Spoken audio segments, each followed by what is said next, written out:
So to continue from last hour, spread spectrum and code division multiple access looked as the only solution that could be handled by the technology of 30 or 40 years ago.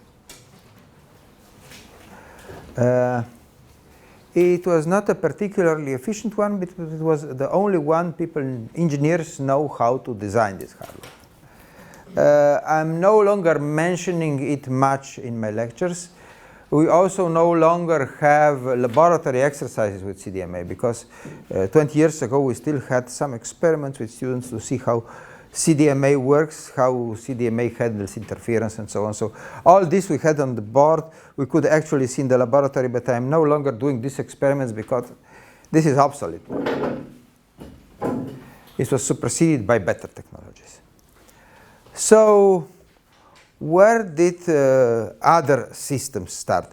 They are not ideal. No system is ideal. All systems have problems.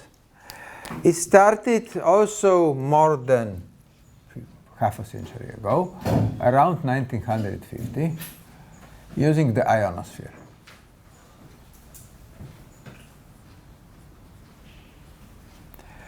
In the ionosphere, we have length difference, a multipath, of, say, in the order of 300 kilometers.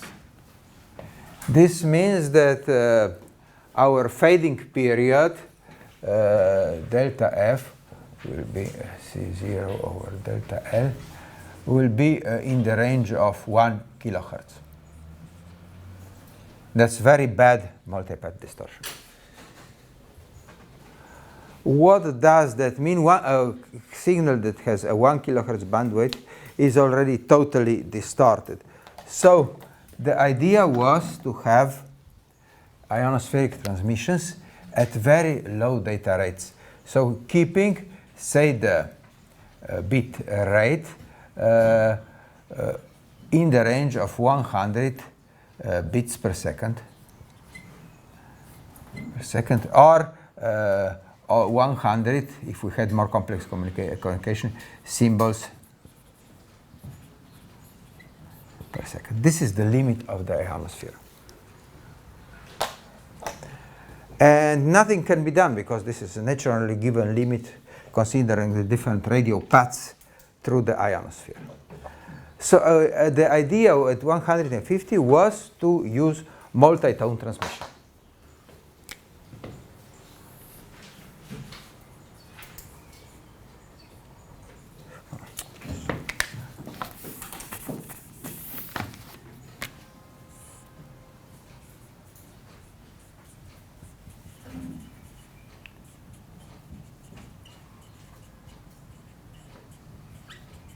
Having many transmitters,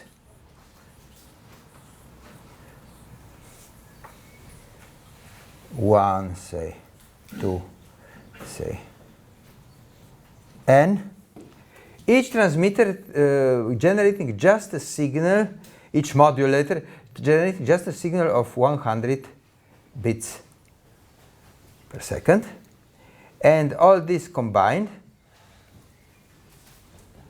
to a common signal, amplified and sent to our transmitting antenna. This was n times, this was n, say, equal to 24 times. So for 24 times, we may have a combined data rate here of 2,400 bits per second.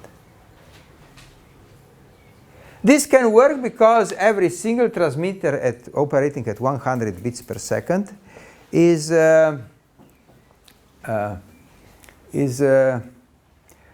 can make it to the ionosphere, and we are just making more transmissions in parallel.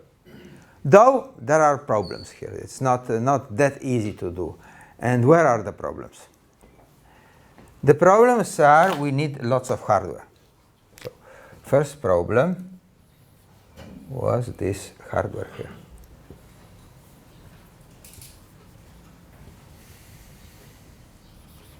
The cost of the hardware. We needed so many modulators, so many filters, so many circuits, and this was pretty expensive. Okay, the military could handle that. For the military, nothing is too expensive. But the second problem was the average power compared to the peak power. And now the average power, if I'm talking just at the power of one single transmitter, P1, is around, if I have n transmitters, is n times the power of any single transmitter. But the peak power of this transmission is n squared times P1. Why? Because here we have a power sum, a power of n powers of n transmitters. But here we have a phasor sum. And the phasor sum, all phasors have random phases, but in some particular instance, they may all sum in the same direction. In that particular instant, the amplitude raises as n, and the power raises n squared.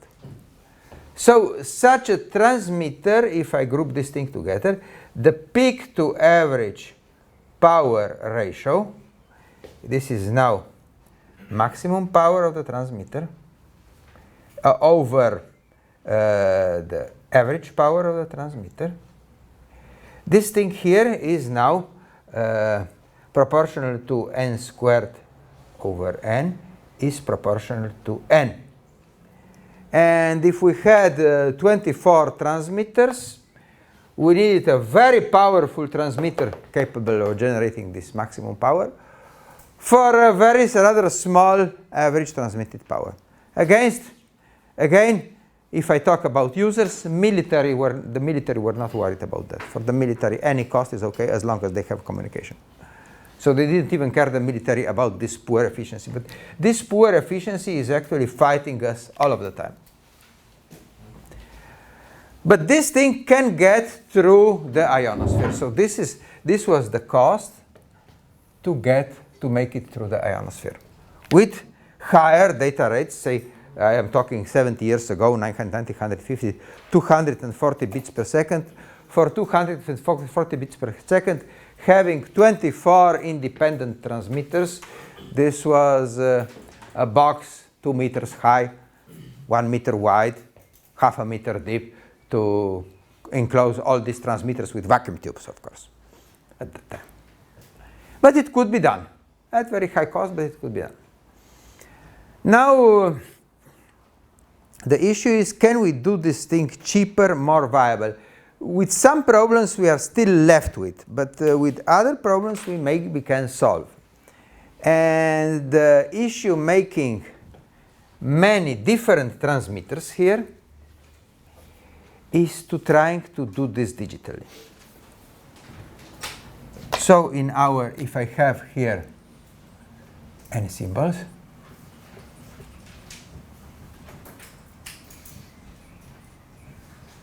using a discrete Fourier transform done numerically, discrete Fourier transform, usually use the inverse transform in the transmitting side, we get n carriers.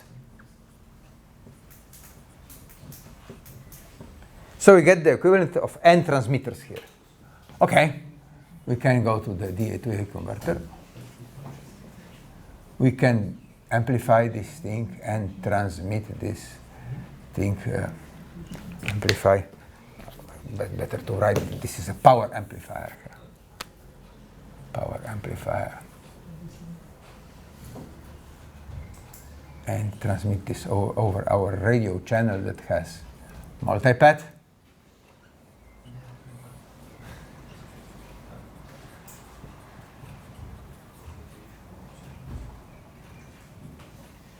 And then at the receiving side, okay, we amplify with a low noise amplifier. We perform A to D conversion. And doing this, the inverse operation, so doing here a discrete Fourier transform, we can get from n carriers to n symbols.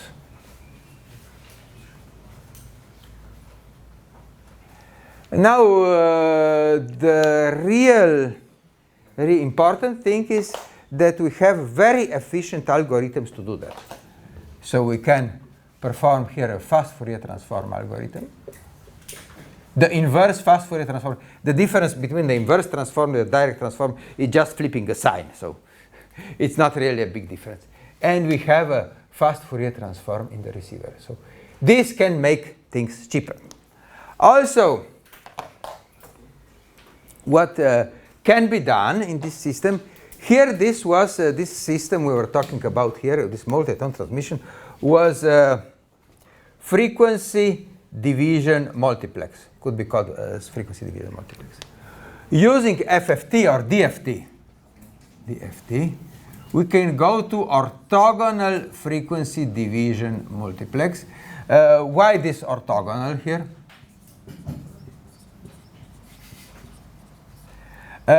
Doing things digital, we can make precisely the filters we want. And what we want here from the result is having filters that do not overlap. Or if they do overlap, that overlap cancels out. And this can be done with the fast Fourier transform. Or with the discrete Fourier transform is already enough. So this is now addition about this actually doubles the capacity. Approximately doubles the capacity if we can do it orthogonal, so precisely digital on both sides of such a link. And now, as of the 21st century, OFDM, say doing things digital, was first tried in the mass volume production for Wi-Fi equipment, for wireless LAN equipment. It was then adopted also to mobile phones, LTE mobile phones. It was adopted to digital television broadcast, terrestrial digital television broadcast. So, but it was actually first tested with Wi-Fi equipment. So around 2000, we have Wi-Fi equipment.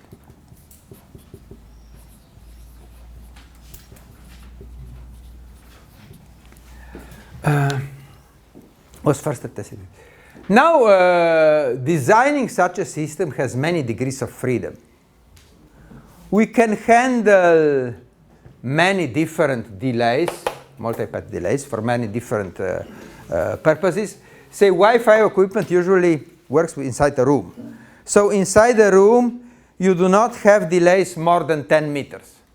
So it does not make sense to have a particularly dense spectrum here with many carriers, because it's sufficient to correct for delays that happens within 10 meters.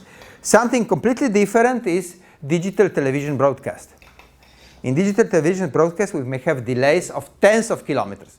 So we have many more carriers, much narrower modulation on each carrier because of the different environment we are using the same technique.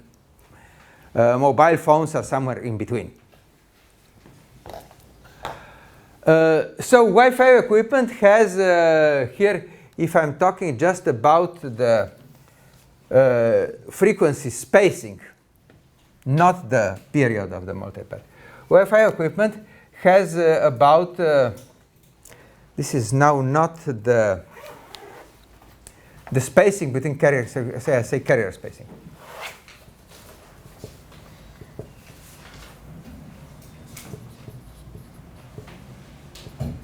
Wi-Fi equipment has around 450 kilohertz, because, as I said, 10 meters is enough. LTE phone already has larger delays, multipath, and this carrier spacing is 15 kilohertz. And the largest are, say, like digital television, digital video broadcast, DVB. Digital video broadcast terrestrial. This may come down to, say, just 100 hertz to handle large possible delays. But we can select them for different equipment. We can select the carrier spacing the way we want. And it all comes at the availability of cheap, inexpensive digital hardware generating frequency to time conversion or spectrum analysis, if you want to say another way, or generating FFT at a really low cost. Now the problem of the theoretical peak power stays there.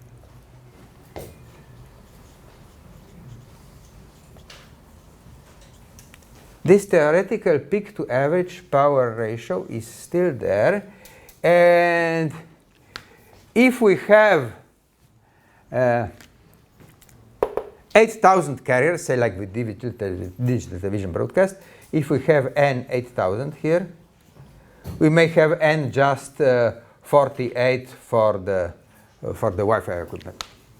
With 8,000 carrier, this is particularly bad. So this peak to average power ratio, theoretical,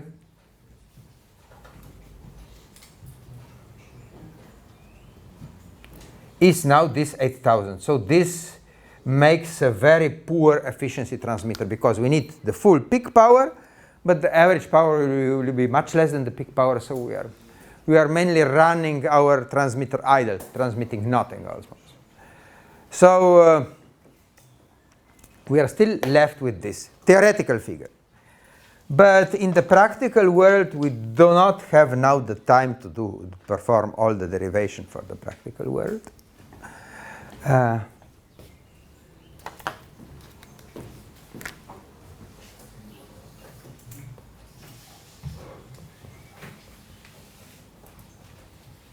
In the practical world, we could calculate, but we don't have the time to do this right now in this lecture, because we have other things to discuss this hour.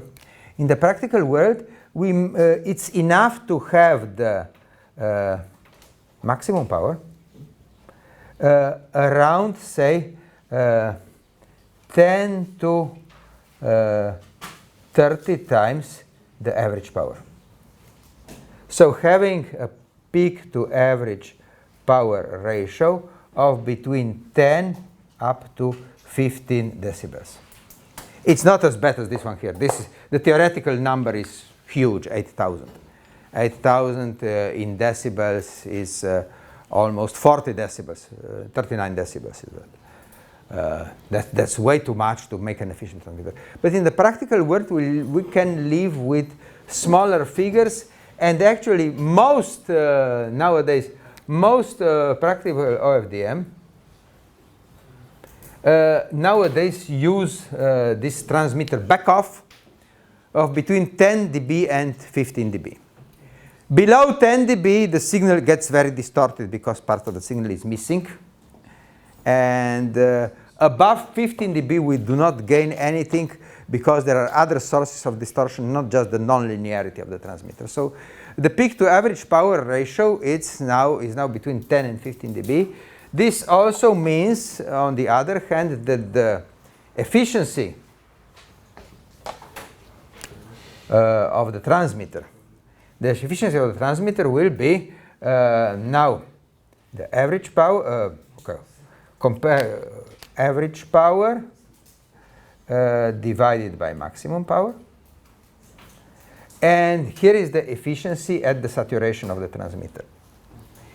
If saturation occurs at 30% efficiency, if this efficiency is 30%, and we think about between 10 and 15 dB here, this efficiency goes from 1% to 3%. With some additional features, we may get to 5%. So OFDM transmitters are typically not very efficient. Even if you are looking, people discussing you, showing you a transmitter, has kilowatts of input power for just a few hundred watts of output power. So efficiency is not very good here. Efficiency is not very good, but we can live with this practical value because beyond 15 dB, there are also other sources of distortion inside the transmitter, but it is not a lecture on transmitters. That's the reason why I cannot tell it here. I cannot tell you where this figure comes from. Something else we can do with OFDM, we can tailor the resilience to multipath. And now the idea is here, if you transmit OFDM symbols,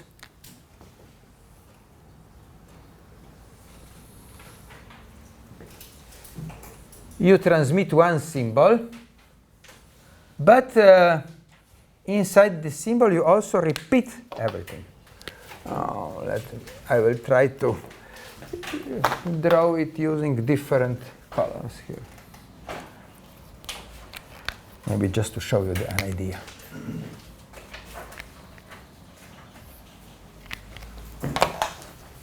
Where is the idea of the cyclic prefix of cyclic suffix?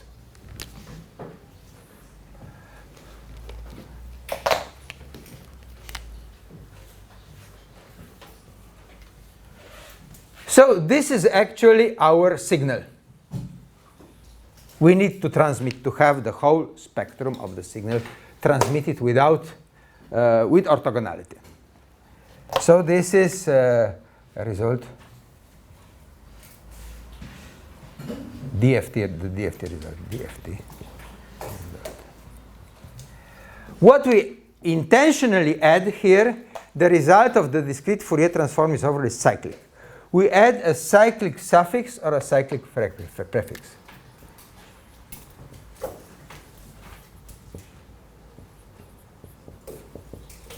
We can also make it a prefix to transmit it right at the beginning, because the result of a DFT is always cyclic. What do we gain with this cyclic prefix? And then we go with the next symbol. The next symbol here. With this cyclic prefix, we can just cover the delta t of the multipath. So depending how much multipath we can expect, we can add the cyclic prefix or cyclic suffix to have everything included in our signal. So even if one version of the signals come earlier, the other comes later, we do not have interference in between them. If we add it, and this can be added, this can be included in our transmission. We could even include such a large multipath resilience here that we can treat additional transmitters if we have more transmitters transmitting the same information. And here we have our TV receiver.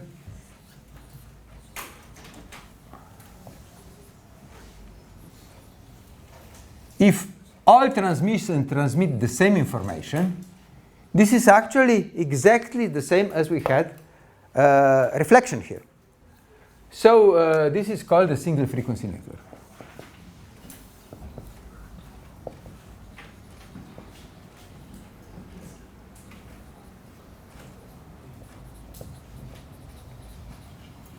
Provided that these two are synchronized between them, that they transmit exactly the same information these two transmit.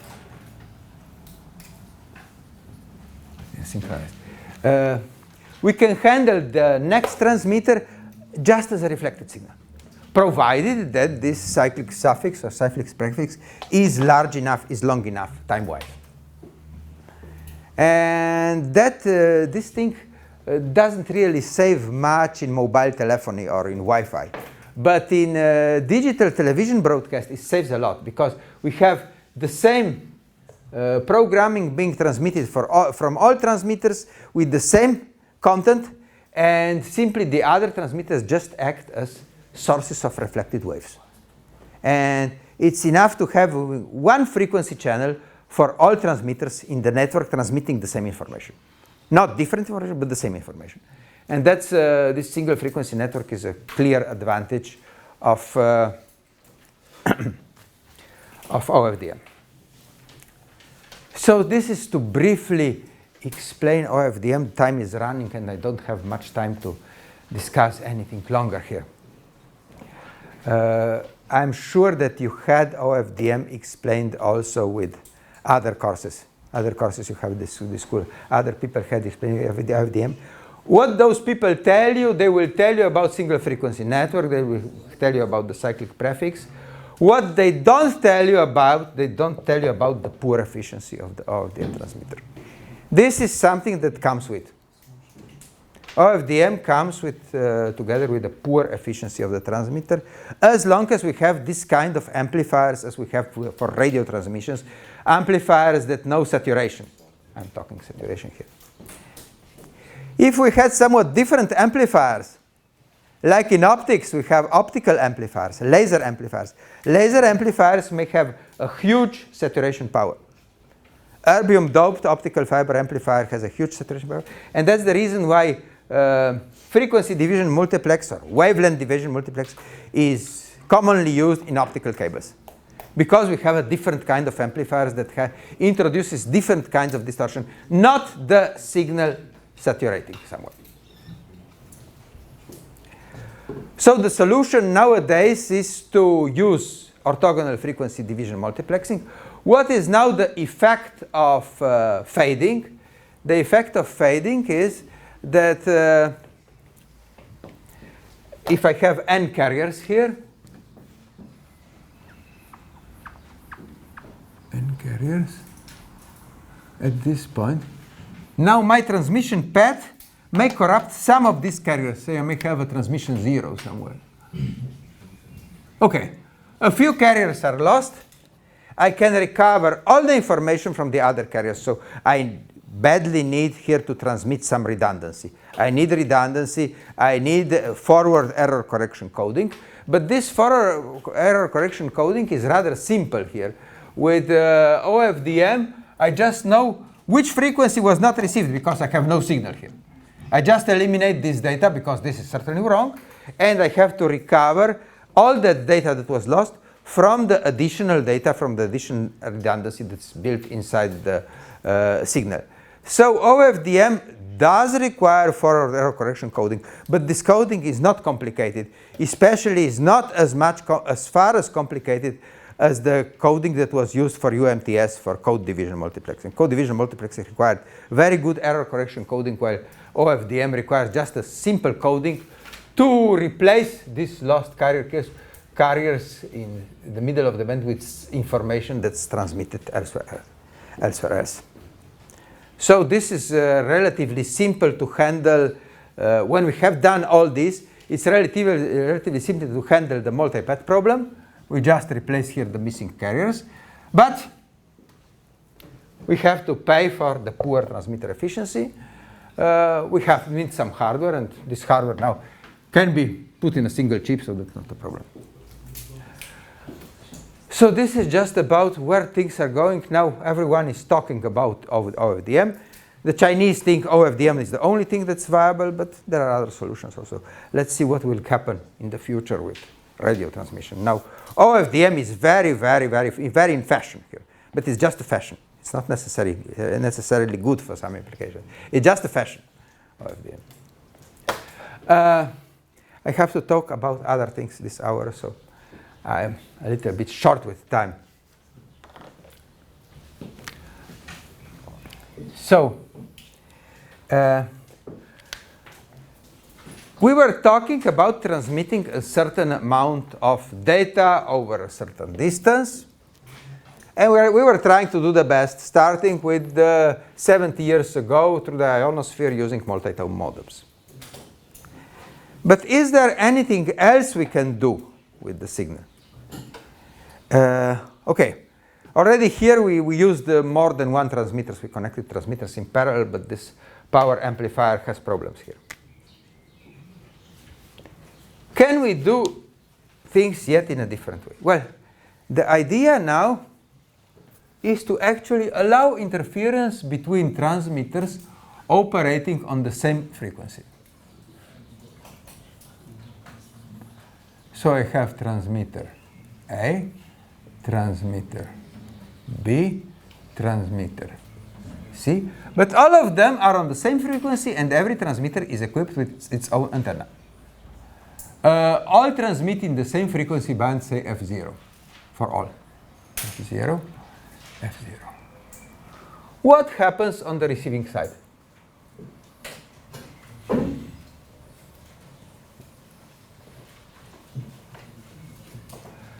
Okay, I have again receivers at the same frequency, F0.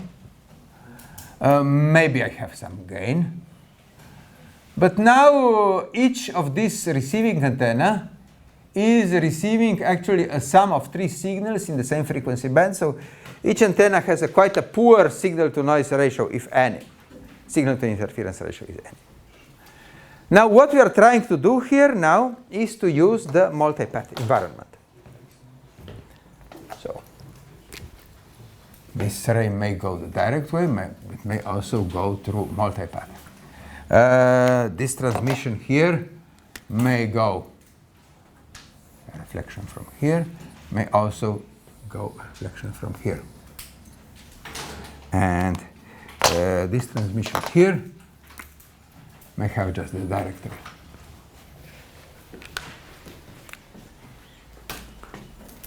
So here I have actually, I could rewrite this this response of this channel as a matrix 3 by 3. An H matrix. Oh, sorry. A response, that the response is not just a single function, but it's a matrix here. My response, H of omega, I could rewrite it now as a matrix. H11, H12, H13, H21, H22, H23, H31, H32, H33. Now the problem is I end up here with a mix of all 3 signals on all 3 of my receivers. Now the idea is to perform the inverse operation. The inverse operation perform multiplication with the inverse matrix. And after the inverse matrix, I can get signal A out here, signal B, and signal C. So such a system is usually called MIMO, or MIMO, or multiple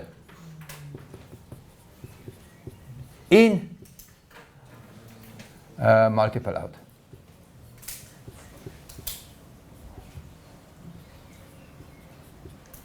Or MIMO. And many systems nowadays actually exploit MIMO in many different ways. What we can gain with MIMO, we can gain if I have here MIMO n times n, I can get n times the capacity of one single channel, if C was the capacity of one single channel. I could get n times the capacity provided that I can do these things correctly. Of course, there are problems behind. The problem is, what is the determinant of H?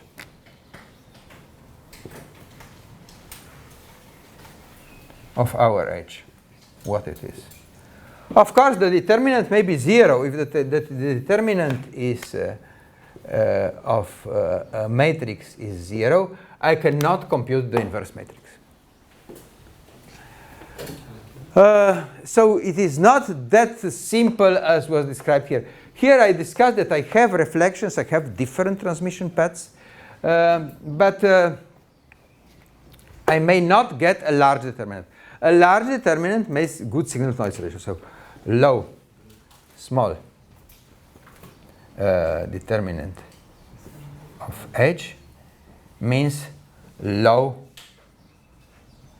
signal-to-noise ratio, and that's bad. That's bad. So it is not always feasible. MIMO is not always feasible.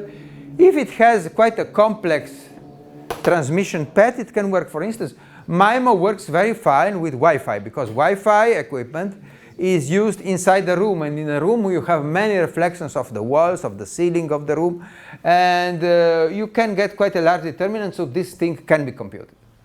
while in some other cases you are very limited. What we usually do with MIMO, what is usually MIMO always used, is used with two different modes. So if I have here in the transmitting side, I have two antennas with vertical polarization and horizontal polarization. This is going to be MIMO 2 by 2. And on the other side, I also have two antennas, vertical polarization and horizontal polarization. And I get clearly a very large determinant. So this is very well-defined MIMO. So here I really had twice the capacity of the signal channel. So MIMO, most equipment MIMO is 2 by 2, and most equipment uses both possible polarizations. Radio waves are transversal waves. Transversal waves have two polarizations. Longitudinal waves, like sound, have no polarization at all. So you cannot do this with loudspeakers. It is not going to work. But with radio antennas, you have two polarizations available. Here we'll call this polarization MIMO. Polarization MIMO, I can do this thing, actually. Besides polarization MIMO, now people are fitting MIMO everywhere they can. I believe modern mobile phones have defined even MIMO 16 by 16. Whether they can use MIMO 16 by 16, that's another issue. But in the standard defines up to 16 by 16 MIMO. But it's difficult to find an environment to have a determinant clearly far away from this. That's the reason why, rather than talking about mobile phones, and in mobile phones, maybe you have heard the term already, massive MIMO, using as many transmitters as you can and as many receivers as you can, but those people usually don't think whether this is feasible or not. Usually it is not, for the amount of hardware they need for their experiment. I will talk about a particular kind of MIMO using just one polarization. So we could double the capacity using two polarizations, but we use one polarization over a line of sight link, so no reflections at all. How could that possibly work? And I just want, for the end of these lectures, I just want to show you this example because it tells you a lot about what we were talking about, what we were discussing about, and what maybe hides quite an amount of future here.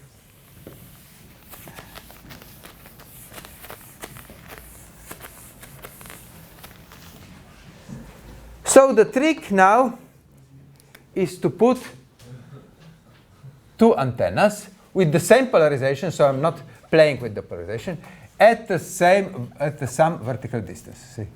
See D1, 2, if this is antenna 1, this is antenna 2. And at some horizontal distance r, small r, lowercase r. So, this I have two transmitters, 1 and 2. Transmitters connected on the same frequency range, F0, F0. And on the receiving side, I have two antennas also at a certain spacing. Certain spacing is this antenna 3 and antenna 4. I have antennas at a certain spacing, still at the same frequency. I have here receiver 3 and receiver 4, and these two are receivers.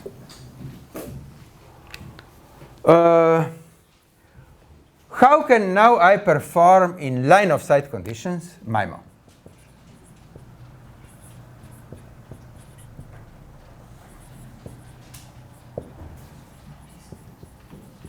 Where is the trick? The trick is, okay, to correctly adjust the phase of one of the channels, but then make here with the circuit, make the sum and the difference. And getting with the sum the information number 1 and the difference the information number 2. Sum and difference using okay, using what trick? If this is D3, 4, using what kind of trick? Using the trick that distances are not the same here. So if this is distance 1, 3, and if this is distance 2, 4, R 2, 4, and this here is distance R 2, 3, and I'm going to use another color here just to make it simpler to understand. R1 for this distance here. When I can do this thing, I can separate this thickness again. When I have sufficient path length in the distances. So when I do this, when this R23 minus R13, this difference, plus the other difference is R14 minus 1 R124, I get the best possible determinant out of this system when this thing is actually equal to lambda half. I hope I can make it in 10 minutes now. It's a derivation I have to do. So let's now make the calculation, and to simplify this just to having a single line here. So what is the simplification for R13? R13, what is the simplification? According to Pythagoras theorem, this is now R squared plus the difference here. The difference here is D3, 4 minus D12 over 2, because it's half here, and this thing squared. Okay? So if I develop this thing out, this is approximately, okay. So square root of R squared plus D3, 4 squared over 4 plus D3, 4 D12 half plus D12 squared divided by 4. Now if I make an approximation for this, how large is this? So only this term is different, and there is a minus sign here, minus sign here. The R23 I have here is the same except for the sign. So it's square root of R squared plus D3, 4 squared 4 plus now D3, 4 D12 half plus D12 over 4. And actually, if this thing is symmetrical, I drew here symmetrical, this will be approximately also equal to the shortest, to R24, and this will be approximately equal to R14.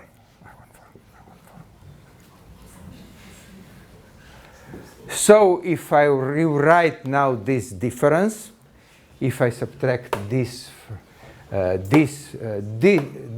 subtract from this, what is the difference? First, I should make some simplifications. So let's try to rewrite this difference.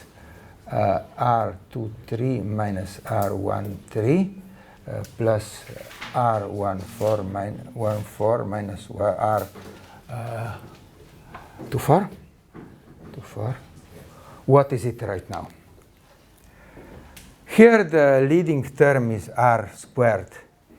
If I make a square root of this, I pull out R squared. I have R.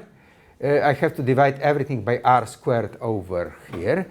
And then I multiply it again by R squared. So the first term here will be half R D34 D12. And how many of these terms I have? I have one from here, and I have another one from here, and I have also the other two versions, so I have 4 times this figure here. This figure here. And now this should be equal to what? Should be equal to, maybe I forgot something. I was just too quick. I forgot something.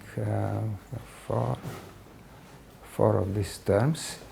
This one is, yes, I have another 2 here from the square rooting. So the square root of 1 plus epsilon is approximately 1 plus epsilon half. And I have another half here. And this should be equal to lambda half. So I can get the distances when I have a good determinant here, an excellent determinant. I can get the right distances. And what I have here, I have the horizontal distance r. I have the spacing of the antennas here. I have the spacing of antennas here. Now let's see what comes out.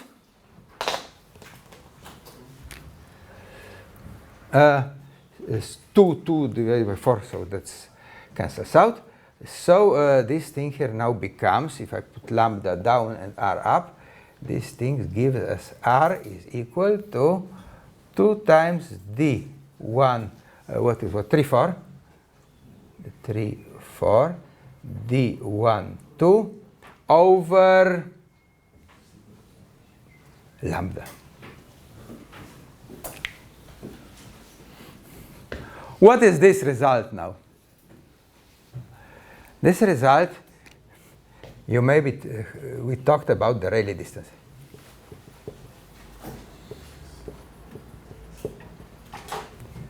You remember with antennas, when we started the discussion, the Rayleigh distance was r was equal to 2 times d squared over lambda.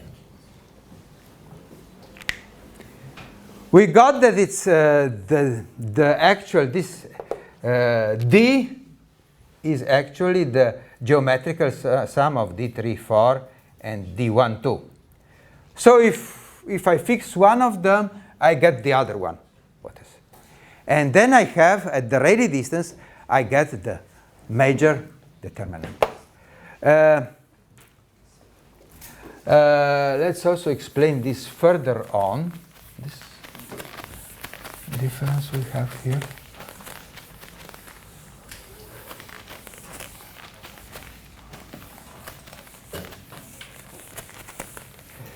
So what does this formula actually say, the formula we got here? If r is larger than the Rayleigh distance, 2 times, say, a geometrical average of d squared over lambda, then we are in the Fraunhofer region.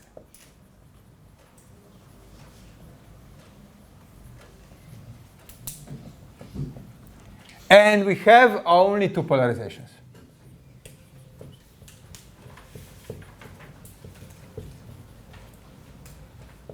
These are 2 modes.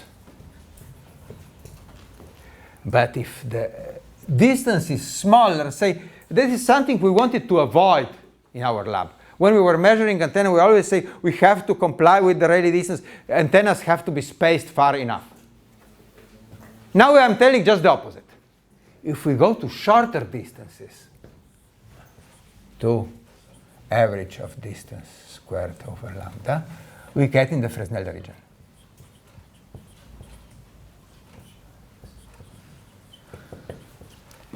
Here we get many modes.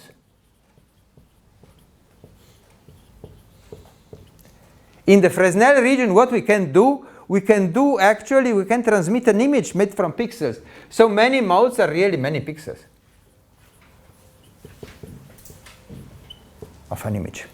So in the Fraunhofer region, we just have the field over there.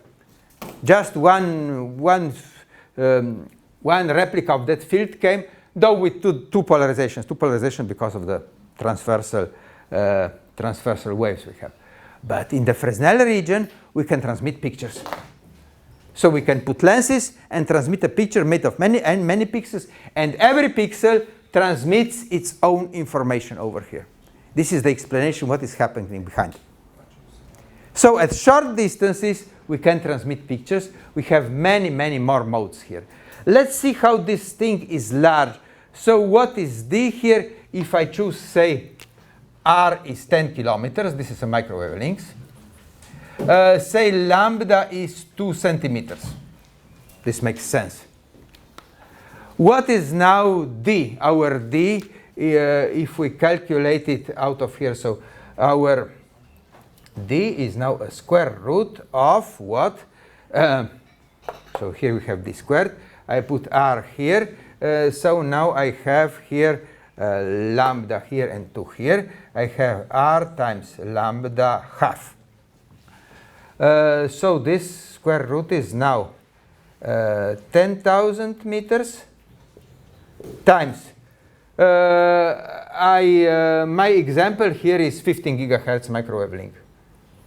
15 gigahertz is 2 centimeters lambda, and a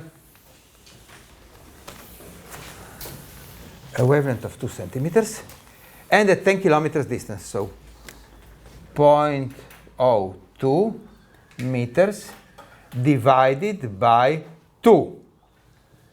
Let's calculate this. Now, this is now the square root of 100 meters squared. So this is now 10 meters. So we can actually perform this radio link with what dimensions? So I have 2 antennas that are spaced at 10 meters spacing here, and another 2 antennas at 10 meters vertical spacing. And these 10 meters can be handled on an antenna tower. An antenna tower is usually taller than 10 meters. And at 10 kilometers distance,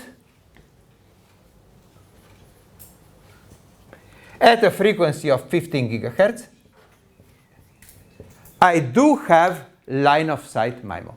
So this thing actually is practical, can be done. It is not used yet by phones, by companies installing microwave links, but this is a possibility to increase the capacity. This is actually doubling the capacity of a microwave link. So what is perhaps the future of this technology? I'm just talking now 10 years ahead or 20 years ahead. What you are certainly going to see, I don't know whether I'm going to see this thing, but the theory says it is there.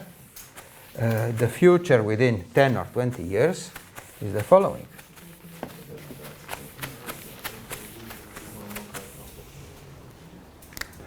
Having 2 antennas with multi-mode transmission here. Antennas that are about 1 meter in diameter, that are at the distance of 1 kilometer, not more than that, because if we go far away, we lose the Fresnel region.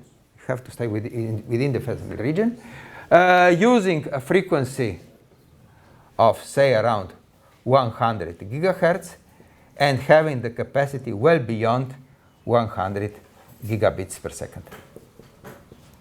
This is the future of radio links, if you ask me what I'm thinking about the future. Staying within the Fresnel region, but we should calculate now this. I'm not sure that this 1 kilometer is correct. Maybe it's just 300 meters. Maybe it's better to say 300 meters. But R. Here, distance, 1 meter, diameter of the antenna, 1 meter. This is the idea how to make high-capacity radio links over not that long distances. For long distances, we have optical fiber. The problem is to cover short distances. If you are not allowed to dig the hole for your cable on short distances, and then you need radio links over short distances, especially in towns, in urban areas, for very high-capacity links. And this is the idea where radio is going. If you ask me what is the future of radio, and I wanted to do this for the last lecture today. Going from the Fraunhofer region, what we were dealing all of the time in the lab, down to the Fresnel region, which allows many, many more different effects to do it. So we are spanning away from traditional antennas to photography, to lenses used in photography and so on, to pixels and so on. But we are meeting over there, and the trick is the Rayleigh distance. The Rayleigh distance is much more important than you perhaps thought when I introduced it a few months ago. This is the important turning point where we can obtain line-of-sight MIMO. So very high capacity radio links over not very large distances, but useful where they are needed. Okay, that's it for this course. I hope you got something. This was more an advertisement what I was talking last hour, not really.